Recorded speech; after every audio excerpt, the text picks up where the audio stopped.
읽어주는 동화책 왕이 될 꿈을 꾼 원성왕. 해공왕의 뒤를 이을 유력한 후계자가 없자 왕족들은 저마다 왕위를 탐내며 욕심을 부렸고 온갖 음모를 서슴지 않았어요. 결국 이런 혼탁한 과정에서 왕위를 차지한 것은 선덕왕이었죠. 하지만 그 다음도 문제였답니다. 선덕왕에게도 왕위를 물려줄 왕자가 없었기 때문이었죠.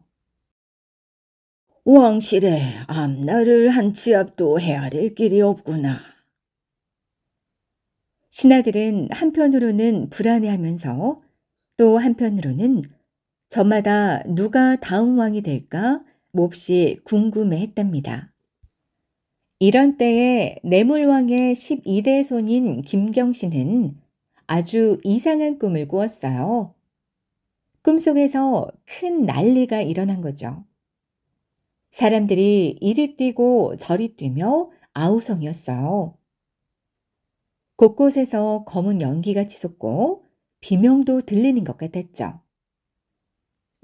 대체 이게 무슨 소동일까? 혹 누가 반란이라도 일으킨 건 아닐까? 그러나 더 알 수 없는 건 바로 자신이었어요.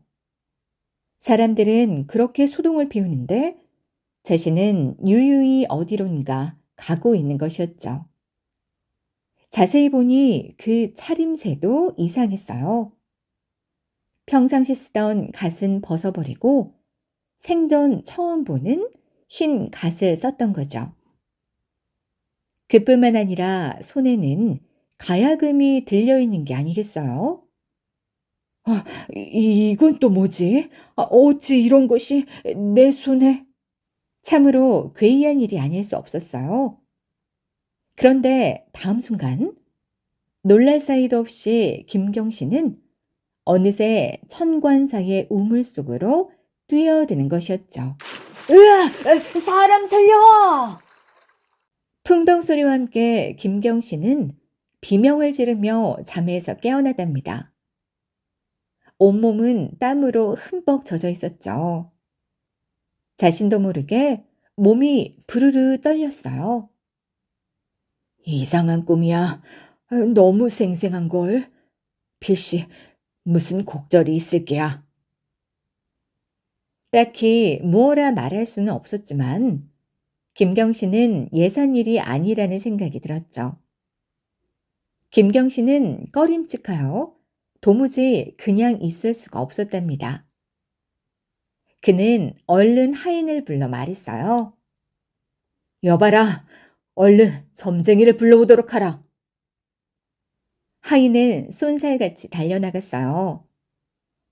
점쟁이가 당도할 때까지 김경신은 초조하여 방안을 서성거려야 했답니다. 이윽고 점쟁이가 당도하자 김경신은 주위를 살피고 간밤에 꾼 이상한 꿈 이야기를 점쟁이에게 낱낱이 들려주었어요. 그러자 점쟁이는 몹시 안타까운 표정을 지며 말했죠. 대감께서 갓을 벗었다면 그것은 벼슬을 잃을 징조입니다. 또한 가야금을 손에 들었다 하셨는데 다름 아닌 목에 칼을 쓰게 된다는 뜻이지요. 무엇이? 그게 사실인가? 그렇다면 우물에 뛰어든 것은 무슨 까닭이란 말인가?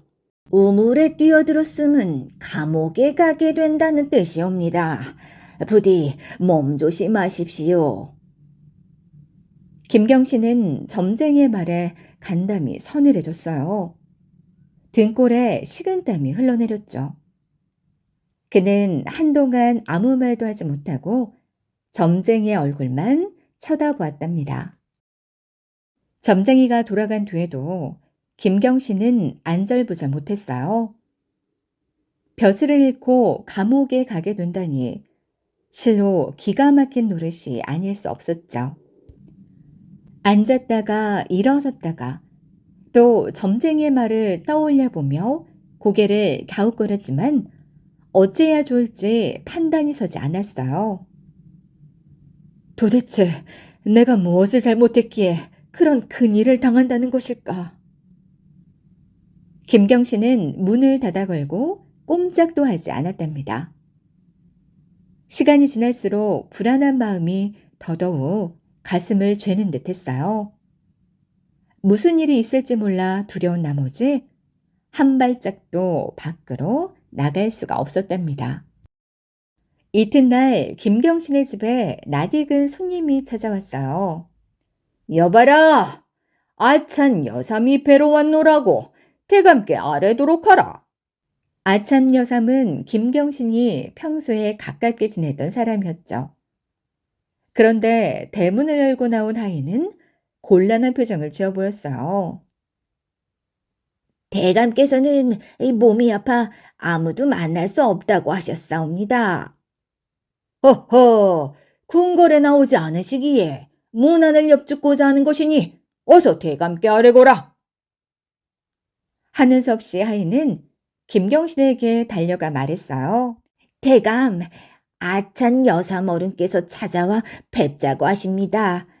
대감께서 몸이 아파 움직일 수 없다고 말씀을 드렸는데도 물러가시지 않고 기다리고 계시옵니다. 어허, 내가 아무도 만날 수 없다고 이러지 않았느냐. 어서 돌아가도록 말씀드려라. 김경신의 말에 하인은 다시 문 앞으로 달려나가 아찬 여삼을 돌려보내야 했죠. 그러나 아찬 여삼은 또 찾아와 하인을 다그쳤답니다. 이대 거르는 그까지 병에 걸렸다고 바깥 출입을 삼가실 뿐이 아니다. 반드시 만나고 가야겠다. 만나 주실 때까지 문 앞에서 기다리겠다고 여쭈어라. 아찬 여삼이 그렇게까지 나오는 데에는 김경신도 어쩔 수가 없었죠. 하는 수 없이 아찬 여삼을 방으로 들게 했어요. 대체 무슨 일이옵니까? 어디가 그리 편찮으시옵니까? 걱정이 된 듯 아찬 여삼이 심각한 얼굴로 물었어요.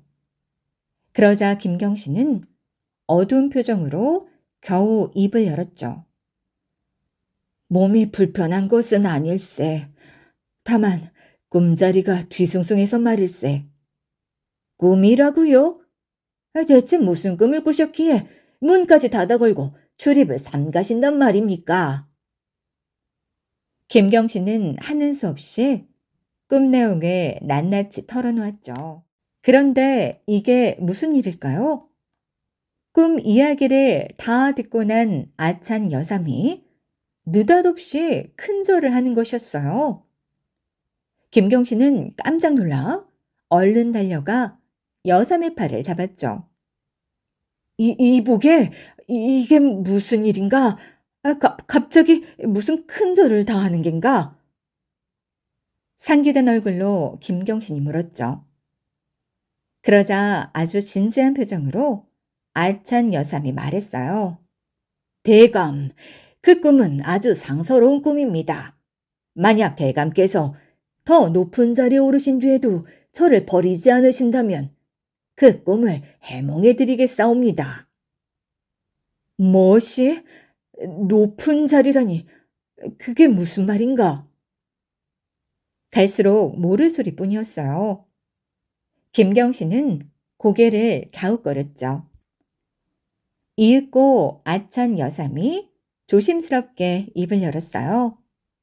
대감께서 쓰시던 갓을 벗었다는 것은 대감보다 더 높은 사람이 없음을 말합니다.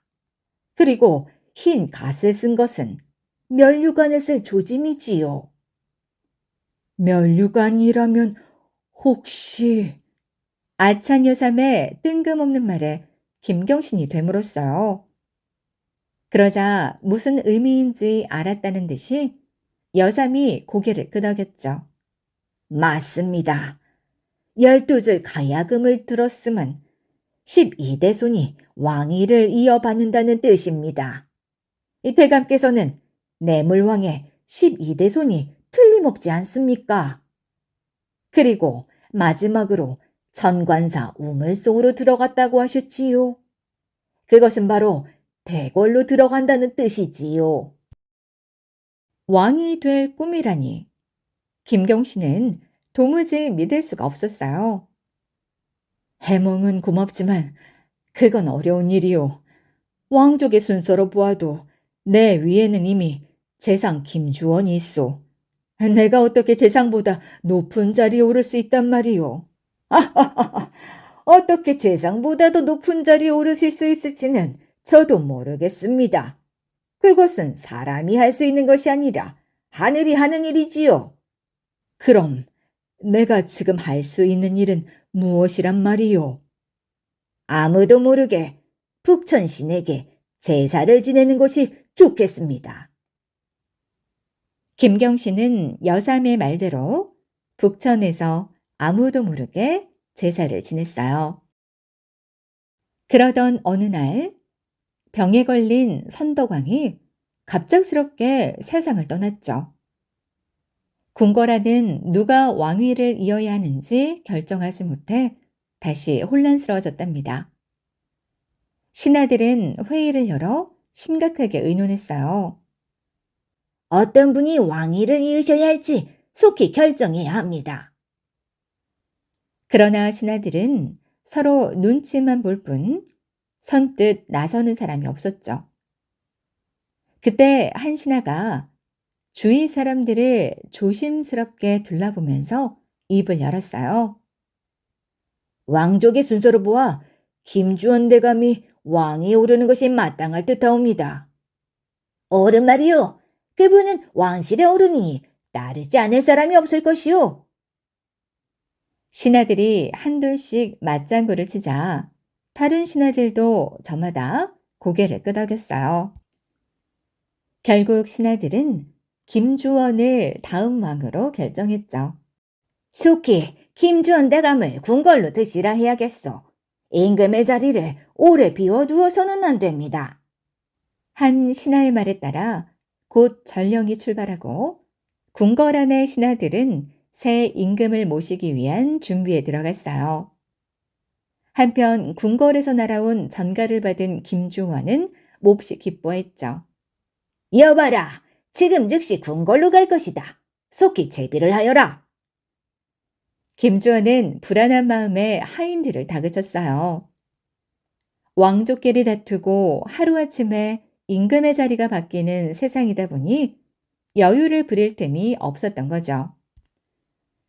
김주원과 그의 하인들은 서둘러 준비를 마치고 궁궐로 향했답니다. 일행은 길을 재촉하여 말을 몰았죠. 그러나 며칠째 줄어들 줄 모르는 빗줄기가 그의 앞을 막았어요. 결국 김주원 일행은 북천 앞에서 아예 걸음을 멈추어야 했답니다. 불어난 물 때문에 북천의 물이 넘치고 있었기 때문이었어요. 대감, 도저히 북천을 건널 수가 없습니다. 비가 그치고 물이 줄어들기를 기다리는 수밖에 없사옵니다. 큰일이로다. 궁궐 안에서는 무슨 일이 벌어지고 있을지 모르는데. 김주원의 예상대로 궁궐 안에서는 신하들이 모여 긴급히 의논을 하고 있었어요. 아무래도 임금의 자리를 하늘이 내리실 모양입니다. 이토록 많은 비가 내려 김주원 대감이 오시지 못하고 있으니 원. 임금의 자리를 오래 비워둘 수 없으니 김경신 대감이 어떻소? 하늘의 뜻이 김주원 대감에게 있지 않다면 다음은 김경신 대감 차례죠. 다른 신하들도 고개를 끄덕였어요. 신하들은 곧 김경신의 집으로 사람을 보냈어요. 쌍대등 어른, 급히 대궐로 납시어 왕위를 이으셔야 합니다. 대체 무슨 소린가? 김주원 대감이 왕위를 잇도록 한 걸로 아는데. 지금 김주원 대감은 북천이 불어서 궁궐로 들어오시지 못하고 있습니다. 그래서 방금 전 대감께서 왕위를 잇도록 신하들이 결정을 내렸사옵니다. 어서 입궐하시지요. 더 이상 기다릴 이유가 없었어요. 김경신은 그 즉시 말을 달려 대궐로 향했답니다. 궁궐에 도착한 김경신에게 신하들은 절을 하며 반겼어요. 저희가 처음에 김주원 대감을 다음 왕으로 삼고자 했는데 북천에 냇물이 넘쳐서 결국 김주원 대감은 궁궐에 도착하시지 못했습니다. 이것은 분명 하늘에서 따로 왕을 내리셨기 때문입니다. 결국 김경신은 자신이 꾼 꿈처럼 그리고 여삼이 말한 것처럼 정말로 왕이 되었답니다. 그가 바로 원성왕이죠. 원성왕이 왕에 오르자 김주원은 멀리 명주로 물러나 살았어요. 원성왕은 왕이 될 꿈을 풀이해준 여삼을 찾았으나 안타깝게도 이미 죽고 없었죠. 그러자 원성왕은 그 자손들을 불러 벼슬을 주었답니다.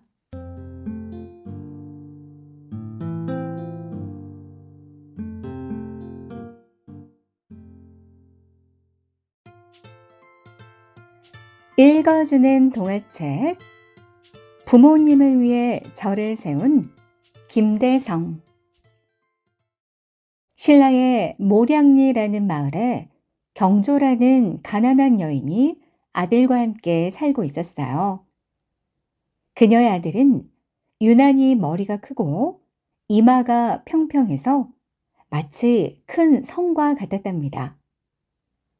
그래서 이름을 큰 대자와 성과 성자를 써서 대성이라고 불렀어요. 매우 가난했던 대성은 끼니를 해결해 보고자 그 마을에서 가장 소문난 부자인 보간의 집으로 찾아갔답니다. 저를 머슴으로 써주신다면 장정 한 사람 몫을 해내겠습니다. 보간은 눈빛이 초롱초롱하고 두둑한 배짱을 가진 대성이 마음에 들었죠. 그래서 흔쾌히 일거리를 주었답니다. 대성은 그날부터 하루도 거르지 않고 아주 열심히 일을 했어요. 그런 대성의 모습을 눈여겨본 보간은 매우 흡족했죠. 어린 녀석이 참으로 대견하구나. 내가 상으로 밭 2일량을 내줄 테니 이제부터 어머니를 더욱 잘 모시도록 하거라. 그러던 어느 날이었어요. 한 스님이 흑륜사의 법회를 열기 위해 시주를 다니다가 보간의 집을 찾아오게 되었죠. 부처님께 시주를 하시면 내세에 큰 복을 받으실 것입니다. 스님이 연불을 외며 시주를 정했죠. 본디 마음이 어질고 착했던 보간은 선뜻 배 50피를 시주했답니다. 그러자 스님은 두 손을 모아 합장을 하더니 곧 주문을 외우면서 보간을 축복해 주었어요. 시주님께서 시주하길 좋아하니 천신이 항상 지켜주시리라. 하나를 보시하면 만배를 얻게 되니 몸이 편안하고 즐거우며 목숨도 길어지리라. 보간이 시주하는 모습을 본 대성은 곧바로 어머니에게 달려갔죠. 어머니, 어르신 댁에 시주를 청하러 들른 한 스님께서 말씀하시기를 시주를 하면 만배의 복을 받는다고 하셨어요. 아무래도 우리가 전생에 시주한 것이 없어서 지금 이렇게 가난하게 사는가 봐요. 그러니 어머니, 제가 주인 댁에서 받은 밭을 전부 시주하면 어떨까요? 그 밭은 네가 손이 푸르트도록 힘들게 고생해서 얻게 된 것인데 시주해도 괜찮겠니? 어머니는 뜬금없는 대성의 말에 걱정스러운 표정으로 되물었죠. 그러자 대성은 별일 아니라는 듯 미소를 지으며 대답했답니다. 괜찮아요, 어머니. 앞으로 더 노력해서 일하면 밭은 또 얻을 수 있을 거예요. 호냐, 네 생각이 그러하다면 네 뜻대로 하거라. 그 길로 대성은 한 걸음에 달려가 스님을 찾았어요. 마침 스님은 대성의 텃밭 옆에 있는 우물가에서 목을 축이고 있었죠. 스님, 저는 모량리에 사는 대성이라고 하옵니다. 스님께 시주를 하고 싶어서 이렇게 급히 스님을 찾아왔습니다. 그래, 부처님께 시주하려는 것이 무엇이오? 비록 얼마 되지는 않지만 저의 전 재산인 이 밭을 부처님께 시주하고 싶습니다. 대성은 자신이 피땀을 흘려 일구어 놓은 밭을 가리키며 말했어요. 아니, 이 전 재산을 시주해도 정말 괜찮겠소? 스님은 전 재산이란 말에 깜짝 놀라 되물었어요. 재산이 많든 적든 자기가 가진 모든 것을 내놓기란 여간에서는 보기 힘든 일이니까요. 그러자 대성은 씩 웃으며 고개를 끄덕였답니다. 그런데 이게 어찌 된 영문일까요? 시주한 지 얼마 되지 않아 대성이 시름시름 앓기 시작하더니 그만 세상을 떠나고 말았어요. 아들의 갑작스러운 죽음에 비통해하는 대성의 어머니를 보며 마을 사람들은 모두 안타까워했답니다. 한편 대성이 죽던 바로 그날 재상 김문량의 집에서는 참으로 이상한 일이 일어났어요. 그가 집들을 산책하고 있는데 하늘에 신령스러운 목소리가 들려왔어요.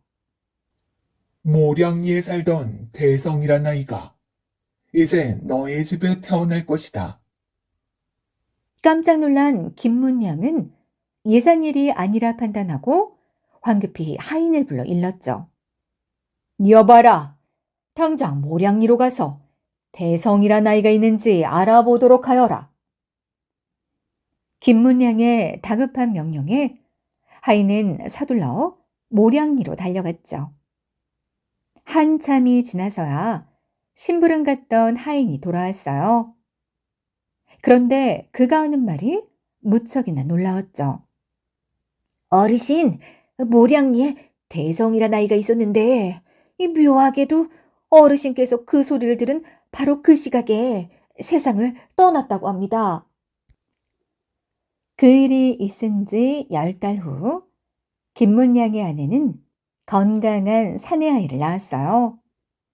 그런데 이상하게도 그 아이는 태어나면서부터 왼손을 꼭 쥐고 도무지 펴지를 않는 것이었죠. 아무리 힘을 주어 펴려 해도 소용이 없었어요. 김문량의 아내는 못내 불안한 마음을 감출 수가 없었답니다. 대감, 아이가 왜 왼손을 펴지 않는 걸까요? 혹시 손에 무슨 이상이라도 있는 건 아닐런지요? 나도 영문을 모르겠구려. 조금만 더 참고 기다려 봅시다. 김문양 부부는 걱정스러운 눈빛으로 아이를 지켜봤어요. 하루 이틀이 지나 엿새가 지나도록 아이는 손을 펼 줄 몰랐죠. 그런데 하루가 더 지나고 1회째가 되던 날이었어요. 억지로 힘을 써도 펴지지 않던 아이의 왼손이 마치 연꽃잎이 활짝 펼쳐지듯이 저절로 펴지는 것이었어요. 그러나 정작 놀랄 일은 그 다음이었죠. 아니, 그런데 아이가 왼손에 쥐고 있는 저것은 무엇이란 말이오? 아이의 왼손을 내려다보던 김문량은 깜짝 놀라 목소리를 높였죠. 글쎄요, 금으로 만든 조각판 같은데요? 헉, 이것 보세요. 대성이라고 쓰여 있어요. 김문량의 말에 유심히 금조각을 살피던 아내가 말했죠. 김문량은 얼른 그것을 받아들었어요. 금 조각에는 대성이라는 글자가 선명했죠. 정말로 모량리의 대성이가 우리 집에 태어났나 보. 우리 이 아이의 이름을 조각판에 적힌 대로 대성이라고 합시다. 그 덕분에 대성은 전생의 이름을 다시 얻게 되었답니다. 그런데 김문량은 모량리에 살고 있는 대성의 어머니가 몹시 마음에 걸렸어요. 그래서 김문량과 그의 아내는 모량리에 사는 대성의 어머니를 모셔와 함께 살았답니다. 대성은 전생의 어머니와 현세의 부모님의 정성스러운 보살핌 속에 씩씩하고 건강한 청년으로 자라났어요. 그는 사냥을 무척 좋아해서 틈만 나면 이산저산을 다니며 사냥을 했죠. 오늘은 토암산으로 가봐야겠다. 그날도 대성은 일찍부터 산으로 올라가 사냥할 동물을 찾아다녔어요. 그런데 어느 무렵이었을까요? 산속을 헤매다 지칠 즈음 대성의 눈앞에 커다란 곰 한 마리가 나타났어요. 대성은 기다렸다는 듯 자신 있는 미소를 지으며 활시위를 힘껏 잡아당겼답니다. 화살을 맞은 곰은 그 자리에서 죽고 말았죠. 곰을 잡은 대성의 입이 큼지막하게 벌어졌어요. 듣는 사람도 없는데 뽐내는 소리가 저절로 나왔죠. 그럼 그렇지. 내 활솜씨는 최고라니까. 대성은 곰을 짊어지고 산 아랫마을로 내려왔어요. 날은 이미 어둑어둑해졌고 집까지 돌아가기에는 너무 늦은 시간이었어요. 대성은 하는 수 없이 주막에서 하룻밤을 묵어가기로 했답니다. 그런데 그날 밤 대성은 무시무시한 꿈을 꾸고 말았어요.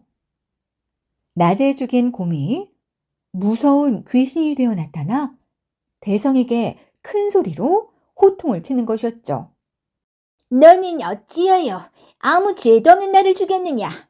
내가 다시 태어나서 반드시 너를 잡아먹고야 말겠다. 살려주세요. 제가 잘못했습니다. 제발 이번 한 번만 용서해 주세요. 잔뜩 겁을 먹은 대성은 손발이 닳도록 빌고 또 빌었어요. 그러자 곰 귀신은 날카로운 발톱을 거두고 한 발 뒤로 물러서며 말했죠. 네가 잘못을 진심으로 깨닫고 뉘우치니 용서해 주겠다. 대신 나를 위해 절을 짓도록 해라. 그럴 수 있겠느냐? 여부가 있겠습니까? 반드시 그렇게 하겠습니다. 대성은 이마에 식은땀을 닦아내며 거듭 맹세했어요.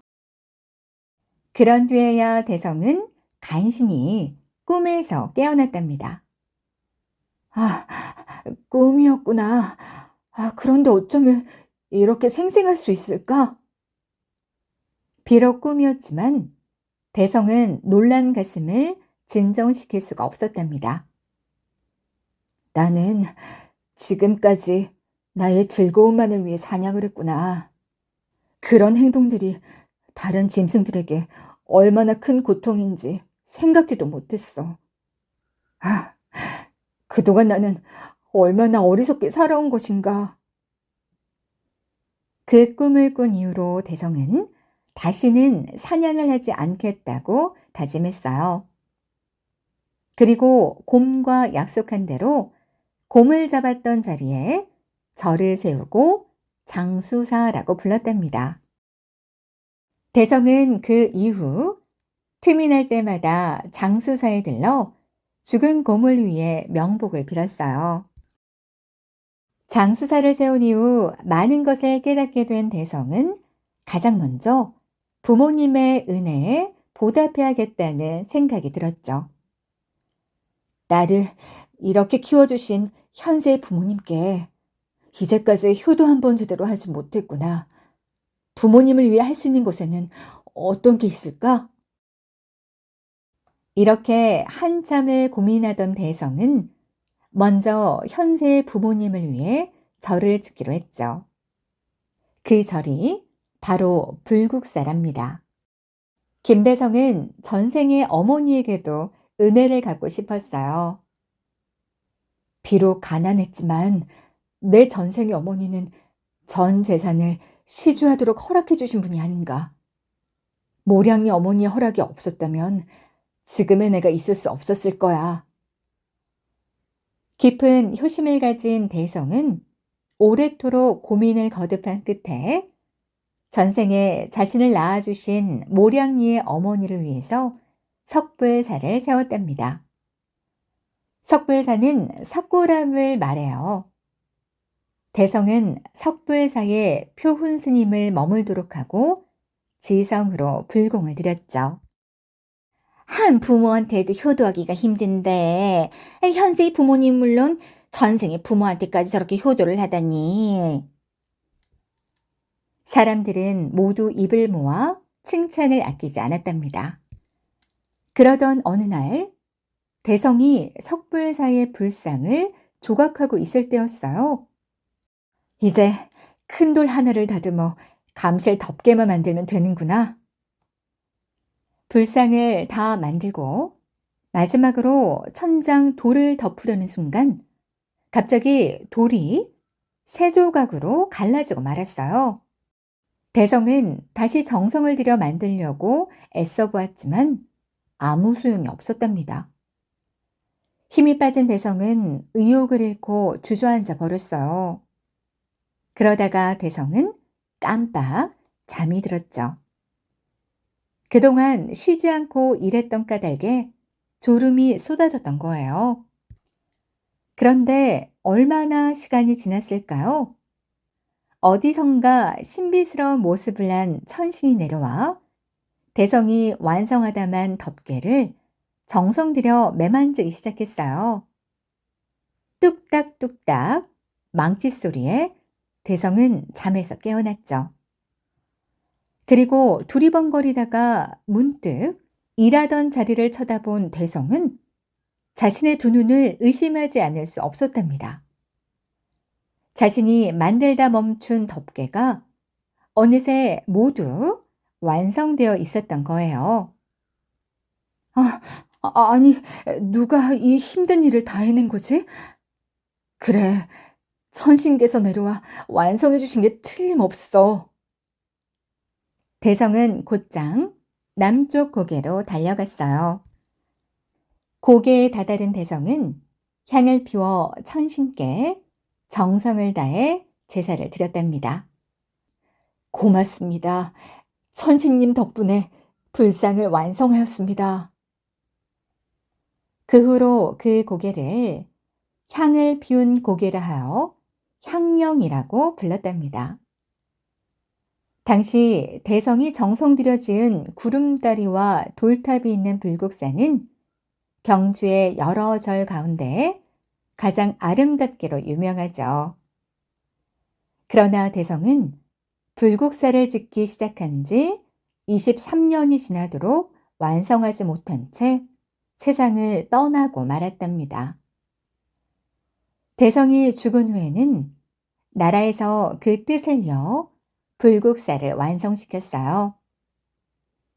지금도 경주에 가면 부모님에 대한 효심이 남달랐던 김대성의 얼과 혼이 살아있는 불국사와 석굴암을 만나볼 수 있답니다.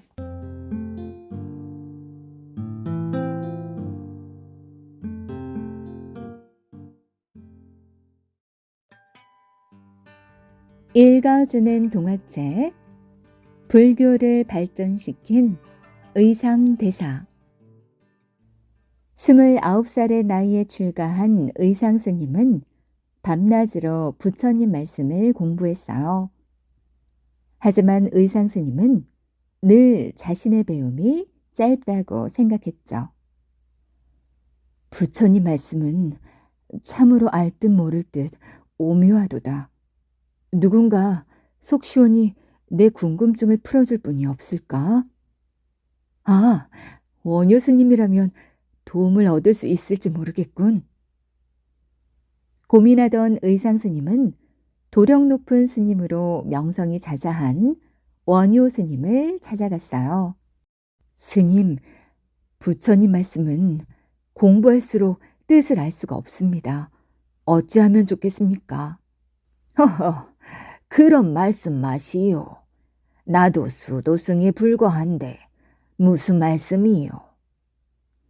원효 스님은 겸손하게 말했어요. 그때 의상 스님은 문득 스치는 생각이 있었어요. 지금 당나라에서는 지엄 스님께서 화엄경을 가르치고 있다는데 함께 가보실 생각이 없으시온지요? 순간 원효 스님의 눈빛이 반짝 빛났어요. 의상 스님과 원효 스님은 곧바로 길을 떠났답니다. 두 스님은 걷고 또 걸어 고구려 땅을 가로질러 어느덧 요동 땅에 다다랐어요. 그러나 국경을 지키던 고구려 군사들이 앞길을 막았죠. 당신들은 신라 사람이 아니오? 어째서 당나라로 가려는 것이오? 저희들은 부처님 말씀을 공부하기 위해 당나라로 가는 길입니다. 믿을 수가 없소. 혹시 스님으로 변복을 하고 고구려를 염탐하러 온 첩자가 아니오? 고구려 군사들은 두 사람을 옥에 가두었어요. 여러 차례 변명을 해보았지만 소용이 없었죠. 두 사람은 억울하게 첩자라는 누명을 쓰고 수십일 동안이나 고구려에 잡혀 있었답니다. 그러다 겨우 풀려났지만 당나라를 코앞에 두고 신라로 돌아올 수밖에 없었어요. 10여 년의 세월이 흐른 뒤 두 스님은 다시 당나라 유학길에 올랐답니다. 이번에는 바닷길로 가기로 하고 당항성에 다다랐죠. 하지만 원효 스님은 비를 피해 우연히 찾아 들어간 무덤 안에서 해골 속에 물을 마시고 부처님의 말씀은 마음속에 있는 것이라는 진리를 깨치고 발길을 돌려 신라로 왔답니다. 의상 스님은 어쩔 수 없이 혼자 떠나게 되었죠. 배편을 알아보던 의상 스님은 당나라 사신이 배를 타고 본국으로 돌아간다는 소식을 듣고 달려갔어요. 부처님 말씀을 공부하기 위해 당나라로 가려고 합니다. 배가 안 된다면 배를 얻어 탈 수 있겠는지요? 왜 안 되겠습니까? 어서 배에 오르셔서 저희에게 부처님의 좋은 말씀을 들려주세요.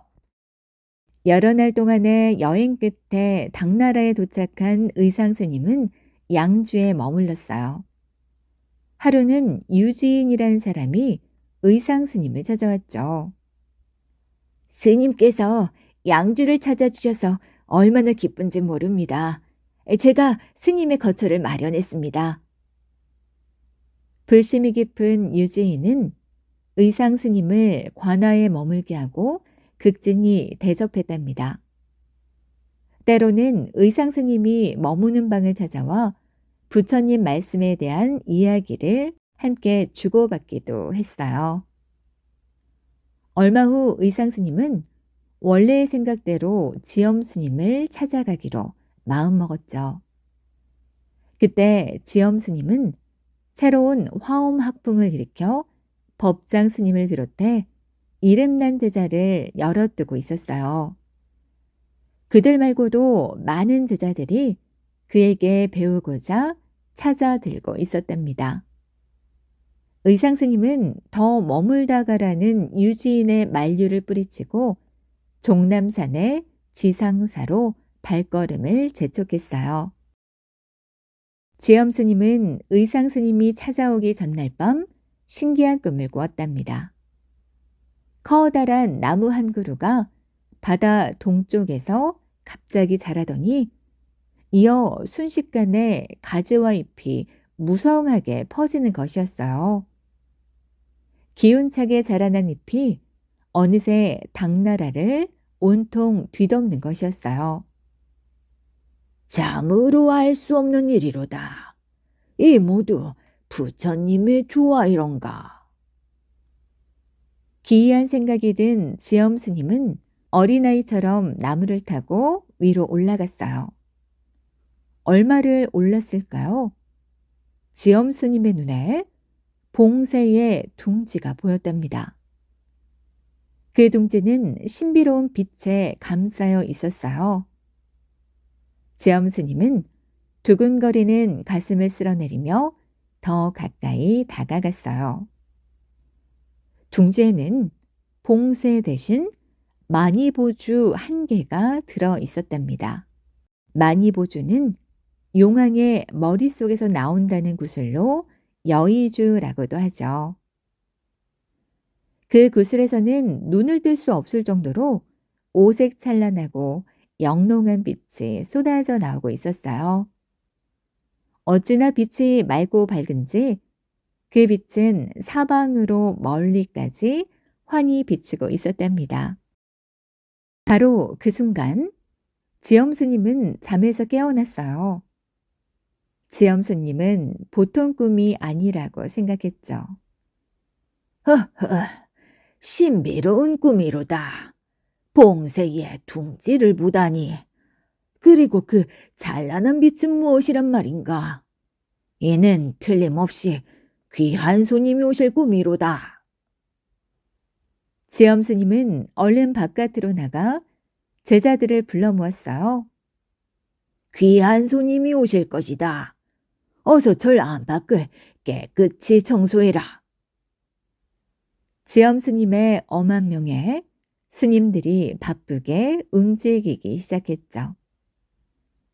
해가 질 무렵이 되자 지엄 스님은 절 안팎을 꼼꼼하게 돌아본 뒤에 귀한 손님이 올 때만 입는 좋은 법위로 갈아입었어요. 그렇게 준비를 마치고 지엄 스님은 차분히 앉아 손님을 기다렸죠. 얼마를 기다렸을까? 대웅전으로 땅거미가 내리는데 제자의 목소리가 들렸어요. 스님, 해동에서 손님이 찾아오셨습니다. 해동이라면 신라를 말함이 아닌가. 그 멀리서 여기까지 손님이? 오, 꿈이 들리지 않았구나. 지엄 스님은 얼른 일어나 마당으로 내려섰어요. 마당에는 남루한 차림의 의상 스님이 초췌한 모습으로 서 있었죠. 얼핏 보기에는 그저 평범한 스님에 불과했어요. 스님, 신라에서 온 의상이라 하옵니다. 스님께 가르침을 받고자 찾아왔습니다. 어허, 어서 오시오. 스님이 오실 줄 알고 있었소이다. 좋은 벗이 되어 주시오.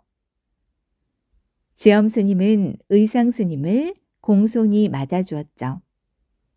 그때 지엄 스님은 생각하고 있었어요. 눈빛만 보아도 보통의 인물이 아님을 알겠구나. 해동이 아니라 당나라에까지 명성을 알릴 인재로다. 부처님께서 이런 인물을 내게 보내주시다니. 의상 스님은 지엄 스님의 다른 제자들에 비해 깨달음이 빨랐어요. 하루는 지엄 스님이 물었죠. 의상 스님은 내게서 무엇을 배우고 있소? 저는 자신의 수행에 관한 것, 그리고 남의 수행을 어떻게 이롭게 할 것인지, 또한 수행의 방법을 배우고 있습니다. 맞았소. 그것이 내가 제자들을 가르치는 목적이라오. 지엄 스님은 크게 기뻐했어요. 그 대답이야말로 화엄경의 가장 중요한 부분이었던 거죠. 지엄 스님은 뿌듯해하며 얼마 후 의상 스님을 불러 조용히 말했어요. 의상 스님, 내가 없더라도 제자들을 부탁하오. 이젠 편히 눈을 감을 수 있겠소. 그리고 얼마 후 지엄 스님은 세상을 떠났답니다. 의상 스님은 지엄 스님의 유언대로 한동안 지상사에 남아 스승을 대신해 화엄경을 가르쳤어요.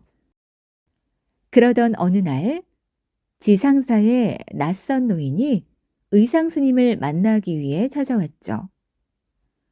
의상 스님, 저는 지금 당나라의 사신으로 와 있는 김흠순 어른의 부탁으로 왔습니다. 김흠수는 김유신 장군의 동생이자 신라의 재상이었어요. 의상 스님은 그런 인물이 사람을 보냈다는 사실에 자초지종을 물으니 지금 당나라 조정이 김은순 어른을 감옥에 가두었습니다. 신라가 위태롭습니다. 노인의 뜬금없는 대답에 그 까닭이 궁금하여 채근하여 물어보았더니 과연 긴급한 일이 벌어지려는 중이었어요. 신라와 손을 잡고 백제와 고구려를 물리친 당나라는 신라 땅까지 차지하기 위해 전쟁을 벌일 준비를 하고 있었죠.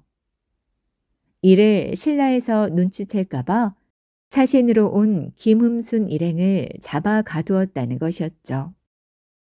김흠순 어른께서 그대를 왜 나에게 보낸 것이오? 의상 스님은 불길한 예감에 그 노인에게 자신이 할 일에 대해 물었어요. 지금 신라의 처지가 위태롭게 되었음을 신라 조정에 알려야 하는데 그 일을 할 사람이 아무도 없습니다. 그리하여 스님께 도움을 청하라 하셨습니다. 무슨 말인지 알겠소. 마땅히 내가 신라로 가겠소. 의상 스님은 주저없이 대답했어요. 부처님의 말씀을 깨닫고 더 공부하는 것도 중요했지만 조국 신라의 위험한 처지를 나몰라라 할 수가 없었답니다. 의상 스님은 단단히 준비를 하고 귀국을 서둘렀어요. 그와 함께 공부하던 스님들과 제자들이 말렸지만 그의 발걸음은 바쁘기만 했죠. 신라에 도착한 의상 스님은 그 길로 문무왕을 찾아가 아뢰었어요. 지금 당나라 조정이 군대를 모집하여 신라를 공격할 준비를 하고 있사옵니다. 아니, 그게 무슨 소리요? 지금 김은순 공이 사신으로 가 있는데도 말이요. 문무왕은 느닷없는 의상 스님의 말에 깜짝 놀라 되물었어요. 그렇사옵니다. 김음순 공이 돌아오지 못하는 것은 자신들의 음모가 신라에 알려질까 두려워 그분을 옥에 가두었기 때문입니다. 아, 이 일을 어쩌한단 말이요. 대체 당나라 군사들은 언제 신라로 들어올 것 같소? 군대가 출정한다는 소식을 듣고 나서 제가 바로 출발했으니 시간이 많지 않사옵니다. 의상 스님으로부터 당나라 군대의 침공 소식을 들은 문무왕은 서둘러 명랑 스님을 불렀어요. 지금 당나라 군대가 신라로 오고 있다고 하오. 스님께서 이 나라를 위험에서 구해주시오. 부처님의 힘을 빌리려면 절을 짓고 예불을 올려야 하나 지금은 시간이 없사옵니다. 절을 짓는 대신 우선 비단을 모아 절 모양의 집을 꾸미고 풀을 베어 불상을 만들어야 합니다. 명랑 스님은 비단으로 장막을 쳐 임시로 절을 만든 뒤 많은 스님을 모아 법회를 열었어요. 스님들은 성심을 다해 나라의 구원을 빌었죠. 바로 그쯤 당나라 군대의 배가 도달한 해안에서는 알 수 없는 일이 벌어지고 있었답니다. 맑은 하늘에 구름이 몰려드는가 싶더니 바람이 몰아치며 당나라 군대의 배를 들쑤셔 놓았죠. 당나라군의 배는 저희들끼리 부딪히며 우왕좌왕했어요. 신라군의 배는 이때다 싶어 당나라군의 배를 공격했답니다. 수백 척의 당나라군 배는 비바람과 신라군의 공격으로 곳곳에서 침몰하고 말았죠. 한편 의상스님은 온 나라를 돌아다니며 백성들에게 부처님의 말씀을 가르쳤어요. 그가 지나는 곳마다 많은 스님들과 백성들이 그의 설법을 듣고자 모여들었죠. 그런 뒤 발걸음을 남쪽으로 옮기는데 문무왕의 명이 떨어졌어요. 서라볼 가까운 곳에 불법을 널리 전할 사찰을 세우도록 하시오. 의상스님은 곧 영주의 봉황산에 이르러 발걸음을 멈추었죠. 그리고 그곳에 부석사를 세웠답니다. 의상스님의 이름이 이미 널리 알려진 터라 많은 스님들이 부석사로 몰려들었어요. 의상스님은 그들을 위해 알기 쉽게 부처님 말씀을 가르쳤죠. 그런 중에도 의상스님은 당나라에서 함께 공부했던 법장스님과 편지를 주고받으며 공부를 멈추지 않았답니다. 의상스님은 부석사 외에도 많은 사찰을 세워 부처님의 뜻을 널리 펼쳤어요. 강원도 원주의 비마라사, 가야의 해인사, 비슬산의 옥천사, 금정산의 범호사, 남학의 화엄사 등을 창건했죠. 또한 전국의 사찰을 돌며 부처님의 말씀을 전하고 새로운 불경을 가르치는 데도 최선을 다했답니다. 부석사에서 40일간 일승십지에 대해 문답하고 경주 황복사에서 화엄 일승 법계도, 태백산 대로방에서 행경 10불, 소백산 추동에서 90일간 화엄경 등을 가르쳤어요. 특히 추동에서는 3,000명이 넘는 제자가 모여서 의상스님의 강의를 들었답니다. 의상스님은 무려 3,000명이 넘는 제자를 거느렸어요. 그 제자 가운데 오진, 지통, 표훈, 진정, 진장, 도융, 양원, 상원, 능인, 의적 등 10명의 스님은 특히 뛰어난 업적을 남겼답니다. 오진 스님은 하가산의 고람사에 있으면서 밤마다 팔을 뻗쳐 부석사 석등에 불을 켰어요. 지통 스님은 추동기를 지었고 표훈 스님은 불국사에 머물면서 천궁을 왕래했죠. 의상 스님이 황복사에 머물러 있을 때는 제자들과 함께 탑도리를 자주 했는데 그때는 언제나 허공을 딛고 다녔답니다. 그래서 그 탑에는 돌층계를 만들지 않았답니다.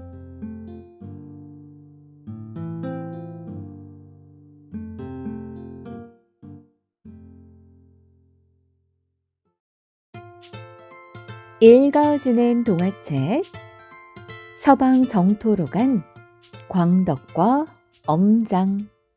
신라 문무왕 시절 광덕과 엄장이라는 두 스님이 있었어요. 다정한 친구 사이였던 두 사람의 우정은 남달랐죠. 그러다 보니 생각도 비슷했고 공부하는 뜻도 크게 다르지 않았답니다. 두 사람은 이따금씩 버릇처럼 이런 이야기를 나누곤 했어요. 부처님 말씀을 공부하는 승려로서 자네의 소원은 무엇인가? 물어보나 마나한 것 아닌가. 당연히 극락세계에 가는 것이지. 나도 극락세계에 가는 게 소원 중에 소원이라네. 우리 둘 중 누구라도 먼저 극락세계에 가게 되면 뒤에 남은 사람에게 꼭 그 길을 알려주기로 하세. 여부가 있겠나? 그렇게 하세. 두 사람은 서로의 손을 맞잡고 굳게 약속했어요. 얼마 후 광덕과 엄장은 수행을 위해 각각 다른 길로 떠났죠. 광덕은 분황사 서쪽 마을에 은거하기로 했어요. 그는 마침 분황사 노비로 있던 여인을 아내로 맞아들였죠. 그리고 아내와 함께 신발을 만들며 생활했어요. 광덕은 온종일 신발을 만드느라 힘이 들었지만 자신의 수행 또한 게을리하지 않았답니다. 그는 신발을 만들면서도 불경을 외고 그 뜻을 깊이 새기곤 했어요. 하루는 아내가 물었죠. 스님은 왜 신발을 짓습니까? 하하, 서방의 극락세계에 갈 때 신고 가려고 만든다오. 아내의 물음에 광덕은 동문서답을 하며 껄껄 웃었어요. 엄장은 남악으로 들어가 산기슭에 조그만 암자를 하나 지었답니다. 초라했지만 수행을 하기에는 더없이 조용하고 아늑했죠. 이 정도면 내 몸 하나 누울 정도는 되고 매일 부처님의 말씀을 공부할 수도 있겠어. 엄장은 낮에는 화전을 일구고 밤이 되면 암자로 돌아와 부처님 말씀을 공부했어요. 이렇게 땀 흘려 일하면서 농사를 짓다 보면 부처님의 뜻을 알게 될지도 몰라. 엄장은 부처님의 깊은 뜻을 헤아리기 위해 거듭 마음을 굳게 다잡았답니다. 그러던 어느 날이었어요. 서녁 하늘에 해그림자가 붉은 빛을 들이우며 아름답게 불타오르고 있었죠. 소나무 그늘은 점점 짙은 땅거미 속으로 고요히 잠겼어요. 바로 그때 엄장의 암자 안으로 신비한 소리가 흘러들었죠. 지금까지도 한 번도 들어보지 못한 아름다운 음악 소리였어요. 엄장은 잠시 소리에 귀를 기울였답니다. 온몸을 감싸듯 그 소리는 암자 안을 가득 메웠어요. 잠시 후 그 고결한 음악 소리에 실려 누군가의 목소리가 들려왔죠. 나는 벌써 극락세계로 간다네. 그대는 잘 지내다가 나를 따라오시게. 틀림없는 광덕의 목소리였어요. 엄장은 깜짝 놀라 얼른 바깥으로 뛰어나갔어요. 대체 이 소리는 어디서 들려오는 것일까? 엄장은 가슴이 두근거렸죠. 엄장은 사방을 둘러보다가 하늘 한쪽에 시선을 멈추었답니다. 아름다운 음악 소리는 구름 뒤편에서 들려오고 있었어요. 곱게 물든 하늘 빛만큼이나 고운 소리였죠. 아, 하늘의 신비한 소리구나. 이어 그 구름의 뒤편에서 찬란한 빛이 쏟아져 나왔답니다. 그 빛은 땅끝까지 환하게 비추었어요. 엄장은 하늘의 빛과 구름을 쳐다보았죠. 가슴이 벅차서 아무 말도 나오지 않았답니다. 엄장은 곱디고운 음악 소리가 그치고 찬란한 빛이 다 잦아들 때까지 그 자리에 서 있었어요. 아니, 그 이후에도 한동안 그 장엄한 광경에 여운이 남아 자리를 뜰 수가 없었답니다. 그러다가 문득 한 가지 생각이 스쳤어요. 무슨 일일까? 광덕에게 무슨 일이 생긴 것일까? 엄장은 광덕이 살고 있을 저편 땅 위의 하늘을 바라보았죠. 하늘에는 별만 총총했어요. 하지만 틀림없이 광덕에게 무슨 일이 일어났을 것만 같은 생각이 들었죠. 설마 자네 혹시 나보다 먼저 서방 극락세계로 간 것인가? 온갖 생각에 엄장은 잠을 이룰 수가 없었답니다. 뜬 눈으로 밤을 지새운 엄장은 날이 밝자마자 광덕의 집으로 달려갔어요. 한달음에 광덕의 집으로 달려온 엄장은 큰 소리로 광덕을 불렀죠. 이보게, 광덕, 자네 있는가? 그런데 어찌된 일일까요? 당장이라도 달려나올 것 같았던 광덕은 모습을 나타내지 않았답니다. 이상한 생각이 들어 엄장은 조심스럽게 집 앞마당으로 한 발 들어섰어요. 그때 광덕의 아내가 방문을 열며 나왔죠. 웬일인지 표정이 몹시 어두워 보였어요. 어서 오세요. 오실 거라 생각했습니다. 스님께서는 어제 돌아가셨습니다. 역시 그랬군요. 어제 해질 무렵에 하늘에서 음악 소리와 함께 광덕의 음성이 들리고 찬란한 빛이 뻗어내리는 것을 보았지요. 그래서 광덕이 혹시 극락세계로 먼저 간 것이 아닌가 짐작했답니다.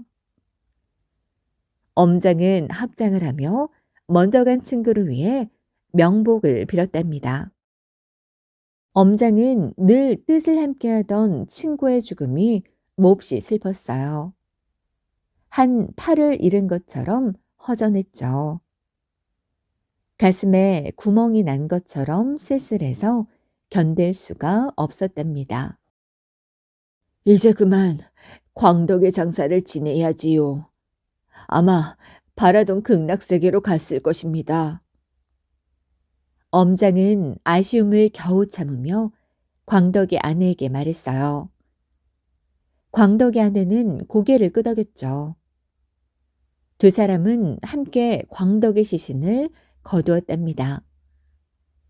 엄장은 광덕의 얼굴을 마지막으로 바라보면서 나지막하게 말했어요. 친구, 잘 가시게나. 지금쯤 극락세계에 이르렀는가? 그곳은 어떤 곳인가?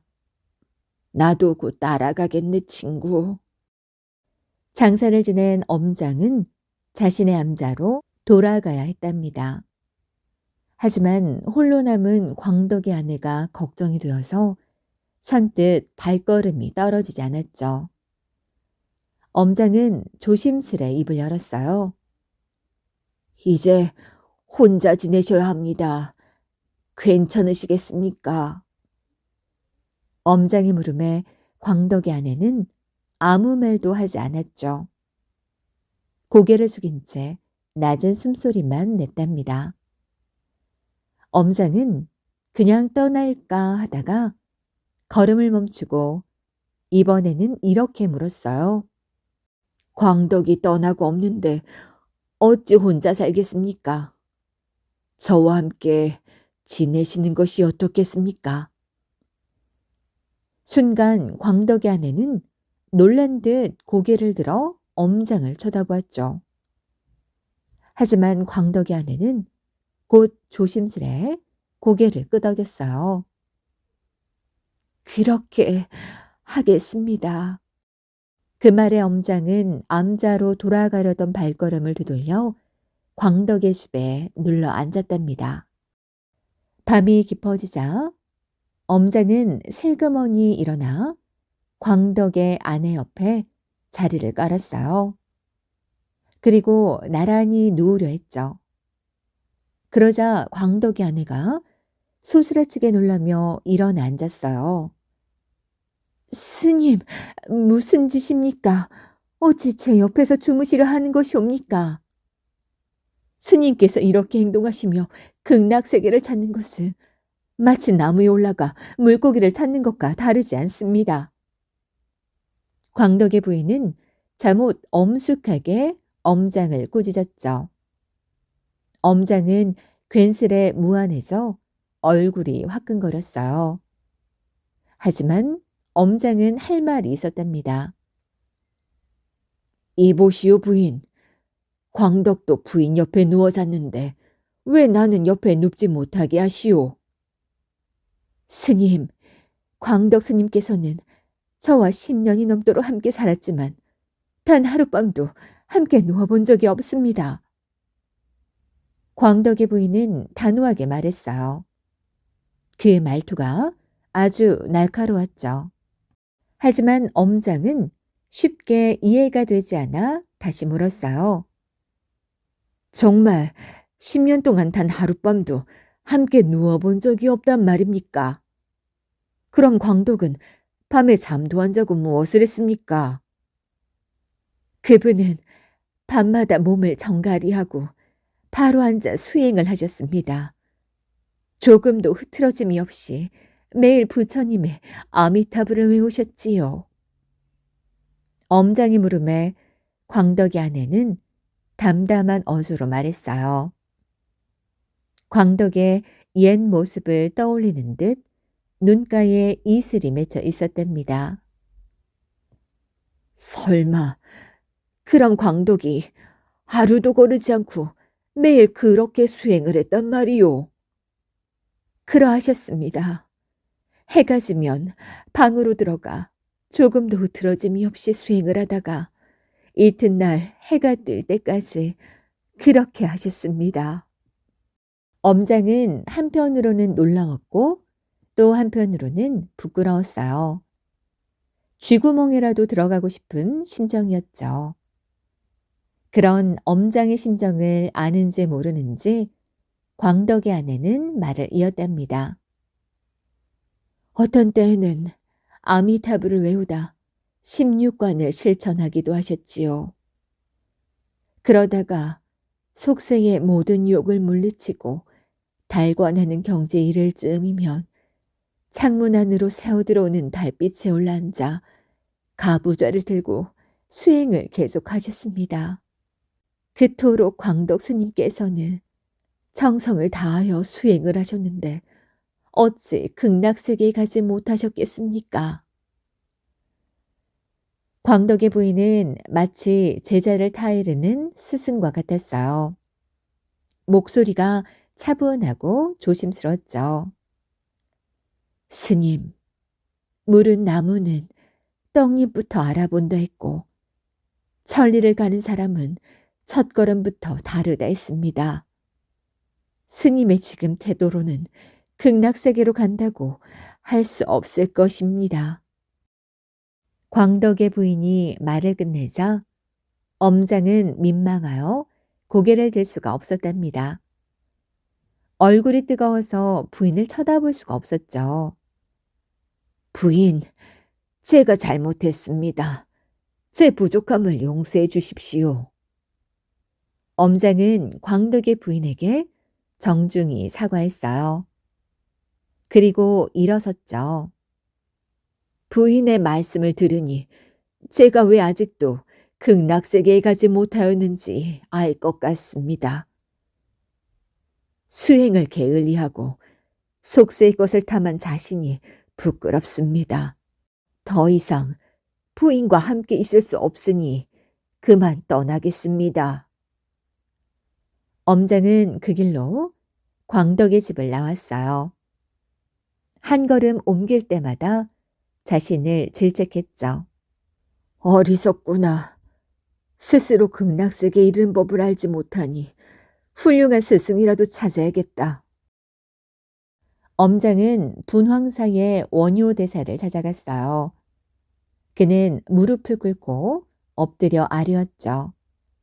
스님, 소승이 미련하여 스스로 깨달을 수가 없어서 찾아왔나이다. 가르침을 주시옵소서. 그리고 엄장은 광덕의 이야기와 그 부인의 이야기를 모두 원효대사에게 고했죠. 그러자 원효대사는 껄껄 웃으며 말했어요.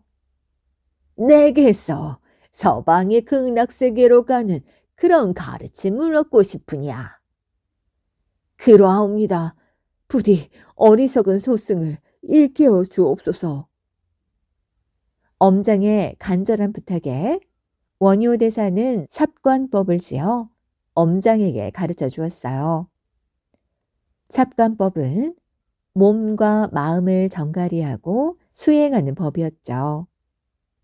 진심으로 잘못을 뉘우쳐 깨닫는 것으로 원효대사의 책에도 실려있는 수행법이랍니다. 엄장은 원효대사의 가르침에 따라 우선 몸과 마음을 정갈히 했어요. 그리고 어리석었던 자신을 뉘우치고 꾸짖었죠. 나는 왜 광덕처럼 부처님께 조금 더 다가가려 하지 않았는가? 게으르고 진심이 없었던 지난날의 내 모습이 너무나도 부끄럽도다. 엄장은 광덕이 했던 것처럼 매일 해가 떠서 지고 다시 뜰 때까지 아미타불을 외우고 또 외웠어요. 이번에는 조금도 게으름을 피우지 않았죠. 결국 엄장도 광덕의 뒤를 따라 서방 정토로 갈 수 있게 되었답니다. 엄장은 이 모든 것이 광덕의 아내 덕분이라 생각했어요. 그녀의 질책이 아니었다면 결코 해낼 수 없는 일이었죠. 사실 광덕의 아내는 19응신 중에 하나였죠. 19응신이란 관음보살이 중생을 교화하기 위해 대상에 따라 각기 다른 19가지의 모습으로 나타나 수행을 돕는 것이죠.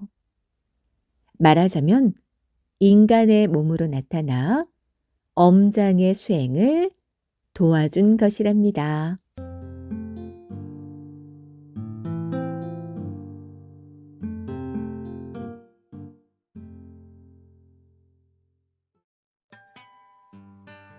읽어주는 동화책 자신의 낭도를 아낀 죽지랑.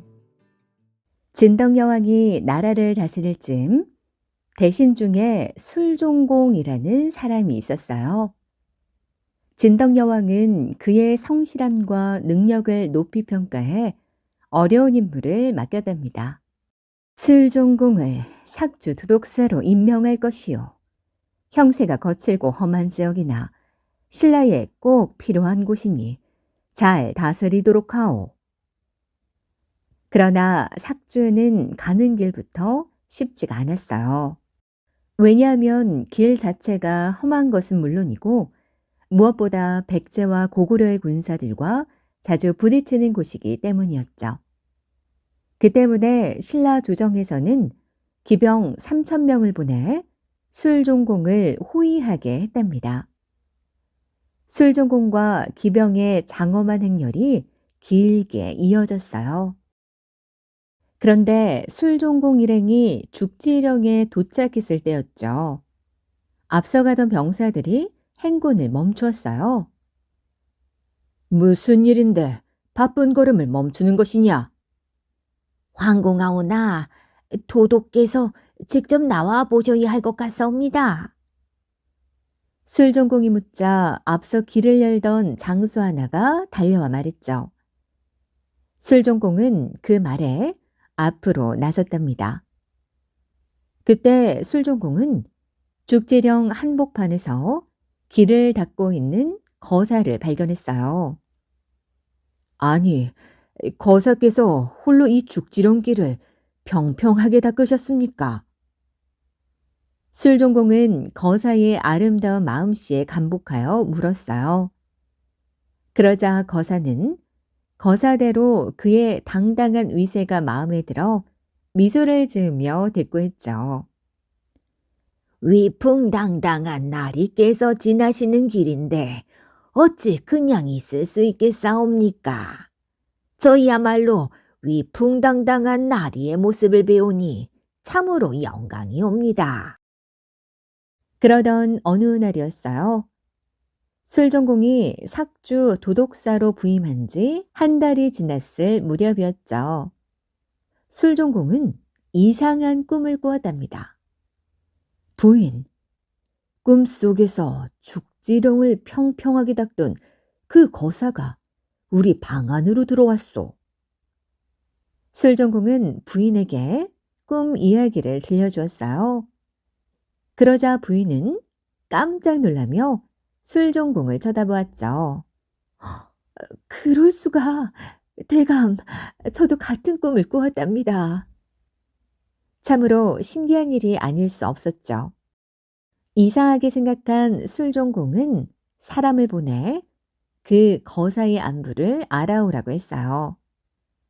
그러나 한달음에 거사의 처소를 돌아보고 온 하인은 거사가 며칠 전에 세상을 떠났다는 소식을 갖고 돌아왔답니다. 더 놀랄 일은 술종공과 부인이 꿈을 꾼 바로 그날 숨을 거두었다는 것이었죠. 술종공은 다시 사람을 보내서 거사의 장례를 후하게 치르도록 명령했어요. 또한 돌미륵 하나를 만들어 무덤 앞에 세우도록 했답니다. 그런 뒤 10달이 지난 후에 술종공의 아내가 아들을 낳았어요. 술종공은 거사를 만난 죽지령의 이름을 따서 아이의 이름을 죽지랑이라고 지었답니다. 그리고 정성을 다해 죽지랑을 키웠죠.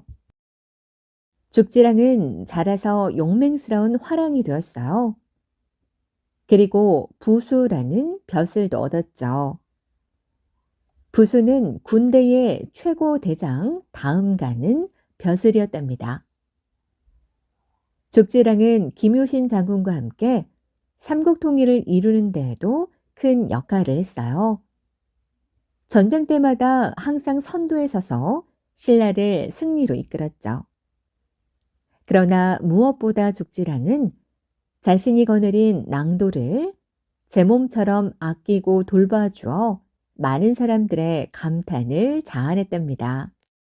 효소왕이 신라를 다스리고 있던 어느 날이었어요. 죽지랑은 자신의 낭도 중 하나인 드고가 오랫도록 모습을 드러내지 않고 있음을 알았죠. 드고는 하루도 빠짐없이 출석을 하던 성실한 낭도였어요. 드고가 열흘째 보이지 않는구나. 이유 없이 멋대로 행동할 낭도가 아닌데 무슨 일이 있는 것일까? 언제나 낭도들 하나하나를 유심히 살피며 격려를 해주던 그였기에 걱정이 앞섰죠. 그는 다른 낭도들에게 물었어요. 어찌된 일인지 드고가 오래도록 보이지 않는구나. 너희들 중 드고의 소식을 아는 사람이 있느냐? 그러나 모두들 고개만 갸웃거릴 뿐 선뜻 입을 여는 사람이 없었어요. 죽지랑의 근심은 더욱 깊어졌답니다. 죽지랑은 드고에게 무슨 일이 생긴 것이 분명하다고 생각했어요. 죽지랑은 곧 드고의 어머니를 찾아가 물었어요. 드고가 보이지 않으니 어찌된 일이오? 지금 드고는 어디 있소? 머량부의 아간이신 익선 나리께서 부산성의 장고지기로 데려갔습니다. 워낙 급히 가게 되어 인사도 못 드리고 떠났습니다. 드고의 어머니가 대답했어요. 그럼 드고는 개인적인 일로 간 것이 아니라 공적인 일로 간 것이 아니오. 모름지기 사사로운 일로 갔다면 구태여 찾아 나설 일이 없겠지만 공적인 일로 갔다 하니 내가 그를 찾아가 음식이라도 대접해야겠소. 드고의 어머니가 미안한 낯빛을 띠며 말하자 죽지랑은 사뭇 안타까운 표정을 지으며 대꾸했어요. 죽지랑은 즉시 떡과 술을 준비시켰죠. 그리고 하인을 거느리고 부산성으로 향했답니다. 137명이나 되는 낭도들도 그의 뒤를 따랐어요. 오래지 않아 죽지랑의 무리가 부산성에 도착했죠. 죽지랑은 문제기를 불러서 물었어요. 드고가 여기에 있다고 들었는데 지금 어디 있느냐? 예, 익선나리의 밭에서 일하고 있습니다. 틀림없이 나란 일로 드고를 데려간 줄 알았는데 익선은 나의 낭도를 사사로운 일에 쓰고 있단 말인가? 죽지랑은 직접 밭으로 드고를 찾아갔어요. 저만치 드고가 일하는 모습이 보였죠. 그는 땀을 뻘뻘 흘리며 열심히 일을 하고 있었어요. 이복에 드고 고생이 많군. 몸은 상하지 않았는가?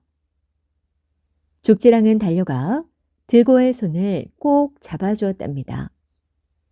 드고는 죽지랑의 따뜻한 마음에 눈물이 날 지경이었어요. 자네를 위해 술과 떡을 준비했으니 이것 좀 먹고 일하게. 죽지랑은 준비해온 것을 꺼내놓고 드고의 어깨를 토닥였답니다. 햇볕에 그을리고 거칠해진 드고의 얼굴을 보니 죽지랑은 몹시 마음이 아팠어요. 그래서 익선에게 정중하게 부탁했죠. 드고에게 휴가를 주어 제가 데리고 돌아가도록 해주십시오. 하지만 익선은 허락하지 않았어요. 거듭 청하여도 냉정하게 고개를 저을 뿐이었죠. 그때 간쟁이라는 사람이 그곳을 지나다 그 광경을 보았어요. 그는 관청의 아전이었는데 마침 그 근처의 고을에서 세금으로 거둔 곡식을 경주로 실어 나르는 중이었죠. 그는 죽지란과 익선을 보면서 저도 모르게 탄식을 내뱉었어요. 세상은 어찌 이토록 답답하단 말인가. 부하를 소중히 여겨 먼 곳까지 먹을 것을 싸들고 왔을 만큼 아름다운 마음을 가진 사람이 있는 반면에 죽음의 인정조차 베풀 줄 모르는 사람도 있구나. 간제는 혀를 차며 두 사람을 번갈아 바라보았죠. 간제는 도저히 그냥 지나칠 수가 없었답니다. 그는 죽지랑을 도와주고 싶은 마음에 익선에게 말했어요. 여기에 곡식 30석을 줄 테니 죽지랑의 정대로 드고를 돌려보내주시오. 곡식은 나중에 자기 돈으로 다시 마련해서 채워 넣으면 될 것이라고 생각했어요. 그러나 익선은 냉정하게 거절했죠. 간지는 하는 수 없이 함께 가던 진절의 말과 안장까지 내주며 거듭 요청했어요. 익선은 그제야 탐욕에 찬 미소를 지으며 고개를 끄덕였죠. 그렇다면 드고를 데려가도 좋소. 간지는 익선이 얼마나 욕심이 많은 인물인지 알게 되었답니다. 익선에 대한 이야기는 금세 여기저기로 퍼졌어요. 이 소문을 듣고 가장 크게 화를 낸 사람은 조정의 화주였죠. 화주는 화랑과 관련된 일을 맡아보는 벼슬아치였어요. 뭐라고? 화랑이 직접 부탁을 했는데도 익선이라는 자가 그토록 오만하게 굴었단 말이더냐? 소문을 확인해보니 곡식 30석을 주어도 듣지 않아 말과 안장까지 내준 후에야 마지못해 허락을 받았다고 하옵니다. 화주의 호통에 아랫사람이 머리를 조아리고 대답했어요. 화주는 참을 수가 없었죠. 결코 없었던 일로 덮어둘 만한 일이 아니라는 생각이 들었어요. 익선을 당장 잡아들여라. 내가 그자의 더럽고 탐욕스러운 때를 씻겨주겠노라. 화주는 불호령을 내렸죠. 하지만 그 소식을 들은 익선은 재빨리 달아나 숨어버렸답니다. 사람들이 익선의 집 주변을 샅샅이 뒤졌지만 끝내 찾지 못했어요. 하는 수 없이 화주의 아랫사람들은 그의 큰 아들을 대신 잡아왔죠. 화주는 그에게 호통을 쳤어요. 내 아비가 달아나 숨어버렸으니 내 놈이 내 아비가 받을 벌을 대신 받아야 할 것이다. 그때는 마침 동짓달이어서 몹시 추웠죠. 하지만 화주는 추위에 아랑곳하지 않고 익선의 큰 아들을 성 안의 연못으로 데리고 갔답니다. 그런 뒤 서슬푸른 명령을 내렸어요. 저 연못으로 뛰어들어 더러운 때를 씻도록 하라. 결국 익선의 큰아들은 추위를 견디지 못하고 연못 안에서 얼어 죽고 말았답니다. 이후에도 소문은 더 널리 퍼져 마침내 효소왕까지 익선의 파렴치한 짓을 알게 되었어요. 관리들의 기강이 엉망이로다. 이대로 두었다가는 나라의 기틀마저 흔들리지 않을까 우려가 되는구나. 네, 단단히 본보기를 보이리라. 효소왕은 오랫도록 고민한 끝에 결단을 내렸죠. 신하들은 들어라. 지금 당장 모량리 사람 가운데 관리가 된 자들을 찾아내 모두 관직에서 내쫓으라. 그뿐만 아니라 그들이 두 번 다시 궁궐에 발을 들여서도 안 되며 나아가 스님이 되려는 자도 없게 하라. 그런 뒤 죽지란과 간진의 후손들에게 표창을 내렸어요. 이러한 이유로 원작 스님처럼 훌륭한 도량을 갖춘 분도 모량리 사람이라는 이유로 벼슬을 받지 못한 일이 있었답니다. 낭도 드고는 그 뒤 죽지랑의 아름다운 마음을 기린 노래 모죽지랑가를 지어 읊었어요. 지나간 봄을 그려보니 모든 것이 울어 시름이 깊구나. 아름다운 얼굴 나타내시어 주름이 지려 하누나. 눈 깜빡일 때마다 그대를 뵙고자 합니다. 당신이 그리워 마음이 가는 길은 다북숙이 우거진 마을인데 어느 밤에 잠이 올까요? 자신의 낭도를 아끼던 죽지랑은 많은 화랑과 낭도들의 기억 속에 오래오래 남았다고 합니다.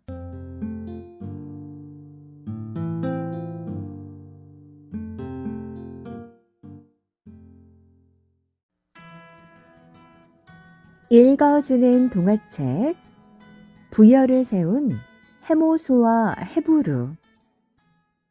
아주 오랜 옛날 하루는 오색찬란한 구름이 하늘을 뒤덮더니 곧이어 그 구름을 뚫고 찬란한 빛 한 줄기가 땅으로 뻗어내렸어요. 하늘이 열리려는지 천지가 진동할 것처럼 크고 장엄한 소리가 울렸답니다. 이어서 눈부신 빗줄기를 타고 5마리의 용이 끄는 수레가 모습을 나타냈어요. 곧 수레는 흘승골성에 사뿐히 내려앉았죠.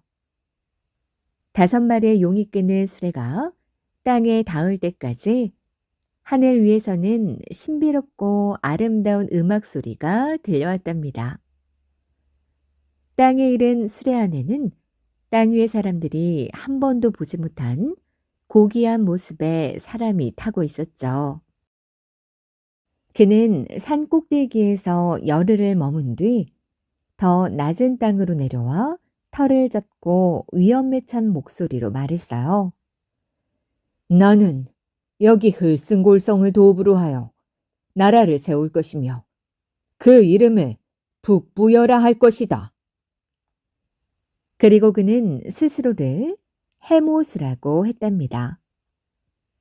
그 모습을 땅 위의 사람들은 함부로 쳐다볼 수가 없었어요.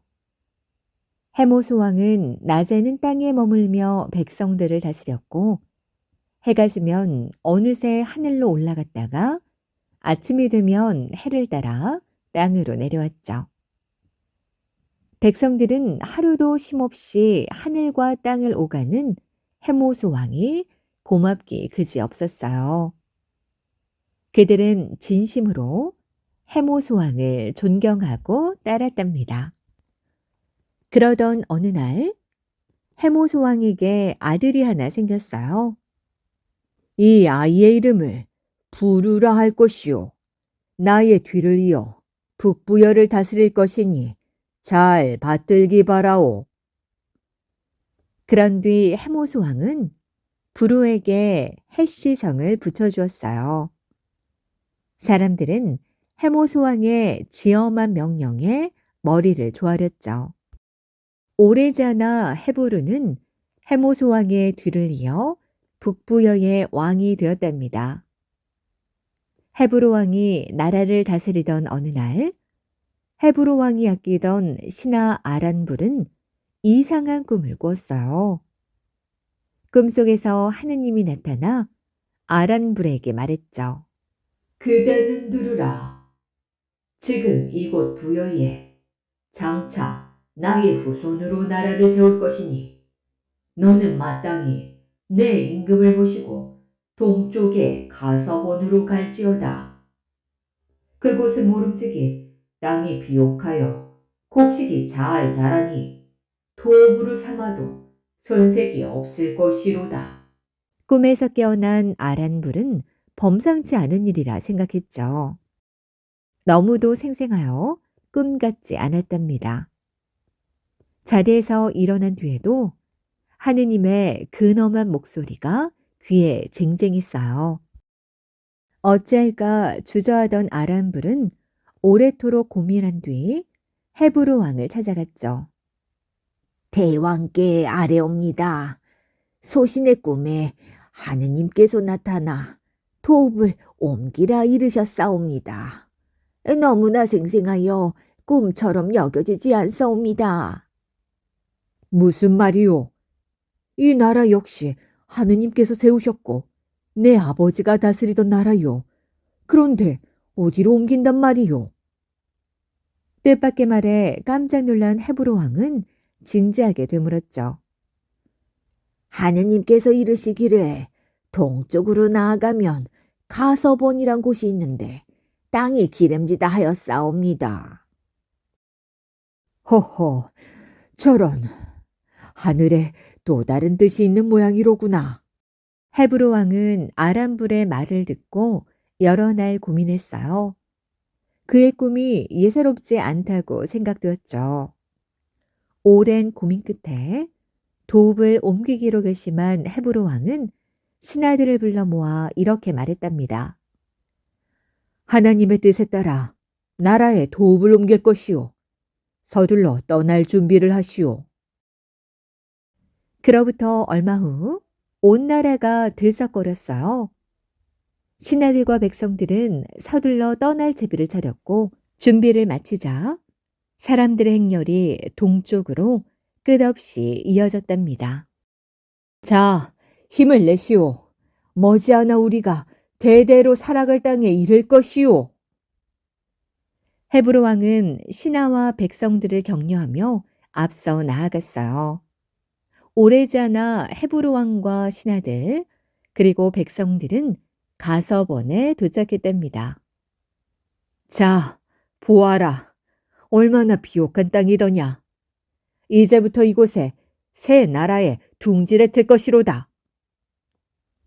헤브로 왕은 동쪽으로 나라를 옮겨왔다 해서 나라 이름을 동부여라고 지었답니다. 나라를 옮긴 후 해마다 풍년이 들어 백성들의 살림살이가 풍요로워졌고 평온한 나날이 계속되었어요. 백성들의 얼굴엔 늘 웃음이 가득했답니다. 그러나 헤브로 왕의 가슴 한 구석에는 남모를 고민이 있었어요. 그 걱정 때문에 헤브로 왕은 날마다 주름이 늘었고 낯빛이 어두워졌어요. 이를 눈치챈 신하 하나가 아뢰었죠. 나날이 태평성대 이유인데 대왕께서는 오히려 한숨이 늘어나시니 그 이유를 모르겠사옵니다. 신하의 물음에 헤브로 왕은 비로소 입을 열었죠. 걱정이요. 뒤를 이을 왕자가 없으니 이를 어쩌면 좋겠소. 영영 마시옵소서. 사람의 힘으로 되지 않는 일이라면 하늘에 제사를 지내고 산과 강을 찾아 빌면 뜻이 이루어질 것이옵니다. 신하의 말에 헤브로 왕은 어쩔 수 없다는 듯 고개를 끄덕였어요. 헤브로 왕은 신하들과 함께 궁궐을 나와 이름난 산과 강을 찾아다녔죠. 그리고 온 정성을 다해 제사를 올렸답니다. 하늘의 뜻에 따라 세운 이 나라의 앞날을 굽어 살피소서. 아직 나라의 장래를 이끌어 나갈 후손을 얻지 못했으니 부디 왕자를 내려주시옵소서. 헤브로 왕은 빌고 또 빌었어요. 그의 말 한마디 한마디는 가슴속 깊은 곳에서 우러나왔죠. 나라와 백성을 위하는 마음이 목소리에 가득 담겼어요. 하늘에 나의 뜻이 통했다면 분명히 좋은 일이 있을 게야. 헤브로 왕은 그렇게 믿었답니다. 정성스럽게 제사를 마친 헤브로 왕과 신하들은 말머리를 돌려 궁궐로 향했어요. 돌아오는 길에도 헤브로 왕은 끊임없이 마음속으로 아이를 얻게 해달라고 간절히 빌었답니다. 그런데 그들이 고년이라는 연못가에 이르렀을 때였어요. 앞서 길을 열던 신하들이 발걸음을 멈췄죠. 무슨 일인데 걸음을 멈추는 것이냐? 곧 해가 질 텐데 서두르도록 하라. 헤브로 왕은 앞쪽에서 길을 내던 신하들을 향해 말했어요. 그러자 신하 하나가 달려와 아뢰었어요. 더 이상 앞으로 나아갈 수가 없사옵니다. 커다란 바위가 길을 막고 있사옵니다. 허허, 그럼 바위를 치워야지. 무얼 망설이고 있는 것이냐? 지금 힘을 쓰고 있사온데 어찌 된 일인지 한두 사람이 힘으로는 도무지 움직이질 않사옵니다. 신하는 안절부절 못하며 말했어요. 헤브로 왕은 고개를 갸웃거렸죠. 허허, 이런 괴이한 일이 있나? 물러서거라. 내가 직접 살펴보아야겠다. 그리고 헤브로 왕은 말을 탄 채 신하들 사이를 헤치고 앞으로 나섰죠. 그런데 이게 웬일일까요? 말이 바위 앞에 이르더니 꼼짝도 하지 않는 것이었어요. 고삐를 이리저리 당겨보아도 요지부동이었죠. 바로 그때 곁에 있던 신하 하나가 놀란 듯 소리쳤어요. 대왕께서 타고 계신 말이 눈물을 흘리고 있습니다. 그 소리와 함께 신하들이 웅성거리며 헤브로 왕의 말 곁으로 모여들었죠. 말은 정말로 굵은 눈물을 흘리고 있었답니다. 허허, 이런 괴이한 일이 있는가? 대체 이게 어찌된 영문이란 말이냐? 헤브로 왕은 한참 동안 말을 지켜보았어요. 그러다가 안 되겠다 생각했는지 신하들에게 말했죠. 아무래도 저 바위에 무슨 사연이 있는 듯 싶구나. 모두 달려들어 바위를 밀고 길을 내도록 하라. 명령과 함께 여러 신하들이 바위 앞에 몰려들었어요. 그리고 힘껏 바위를 밀치기 시작했죠. 신하들이 한꺼번에 힘을 쓰자 바위가 조금씩 움직이기 시작했어요. 이때 왕이 한 번 더 재촉했죠.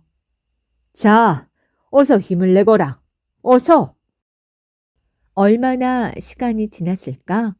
더 많은 신하들이 달려들어 바위를 밀자 조금씩 흔들리던 바위가 쿵 소리를 내며 옆으로 굴러갔어요. 바위가 옆으로 굴러가자 바로 그 자리에서 눈을 뜰 수 없을 정도로 환한 빛이 뿜어져 나오는 것이었죠. 왕과 신하들은 순간적으로 눈을 감았답니다. 눈이 부셔서 뜨고 있을 수가 없었어요. 아니, 이런 개구리 모양을 닮은 사내 아이옵니다. 신하들이 웅성댔어요. 무엇이? 지금 무엇이라고 했느냐? 틀림없이 사내 아이라고 했느냐? 헤브로 왕은 자신의 귀를 의심하며 앞으로 나섰어요. 햇살을 받아 더 찬란하게 금빛을 내고 있는 그 아이는 아주 신비한 용모를 하고 있었답니다. 헤브로 왕은 조심스럽게 금빛 개구리를 닮은 사내아이 옆으로 다가갔어요. 하늘을 한번 우러러본 뒤 왕은 아이를 번쩍 들어 올렸답니다. 오, 이는 틀림없이 하늘이 내게 내려주신 아이로다. 헤브로 왕의 그 말에 신하들은 고개를 숙였어요. 왕은 기쁨의 눈물을 흘리며 감사의 기도를 올렸답니다. 헤브로 왕은 금빛 개구리를 닮은 사내 아이를 궁궐로 데려왔어요. 그리고 정성스럽게 돌봤죠. 보면 볼수록 신비로우면서도 용모가 귀해 보이는 아이였어요. 며칠 뒤 헤브로 왕은 신하들을 모두 불러 모아 이렇게 말했답니다. 나는 그토록 바라던 아이를 얻었소. 이 아이는 틀림없이 하늘이 내게 내려주신 값진 선물이오. 나는 장차 이 아이를 태자로 삼아 나의 뒤를 이어 나라를 다스리게 할 것이오. 그리고 아이의 이름을 금빛 개구리를 닮았다는 뜻으로 금화라고 지었어요. 금화는 헤브로 왕의 뒤를 이어 동부여의 왕이 되었답니다. 그는 헤브로 왕이 그랬던 것처럼 선한 정치를 펼쳐서 백성들이 편히 살도록 잘 돌보았어요. 다만 금화 왕에게도 한 가지 걱정거리가 있었죠. 그것은 다름 아닌 궁궐로 데려온 유화 부인의 아들인 주몽 때문이었어요. 금화왕의 아들들인 7 왕자가 주몽을 시기하여 늘 없애려 했던 거죠. 특히 첫째 왕자 대소는 주몽을 번번이 위기에 빠뜨리곤 했답니다. 어려서부터 활을 잘 쏘고 지혜로웠던 주몽은 자신을 죽이려던 7 왕자들을 피해 동부여를 탈출했고 후에 고구려를 세웠죠. 금화왕이 죽은 뒤 대소는 동부여의 왕이 되었어요. 이후 동부여는 고구려와 여러 차례 전쟁을 벌였답니다. 결국 대소는 고구려의 대무신왕과 싸우다 전사했어요. 그 뒤 여러 차례 분열을 거듭하던 동부여는 끝내 역사 속으로 사라지고 말았답니다.